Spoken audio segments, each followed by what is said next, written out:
Хәтерлисеңме? 23 яшың тулган майда, кич кырын тынып калган шәһәр уртасыннан «Мин яратам» дип кычкырдың.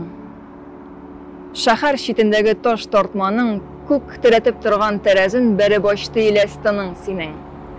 «Мин яратам» дип мин хәзер телисеңме? Хәзер бар дөньяны уятам да сөйлим дөресен. Ялкау шәһәр әйдә сүксен мине, җиткән кызлар әйдә көрсенсен. Телисеңме? Йокларын бүлеп җитди агайларны сүгендерәм. Миңа ярый, мин куркыныч бүген, мин яшь һәм куркыныч бүгенгедән. Ә ул тәрәзәдә чак күренеп, хәзер түгел, әйдә иртән диде. Шәһәр тыныч кына көнгә керде. Иртән син айныган идең инде.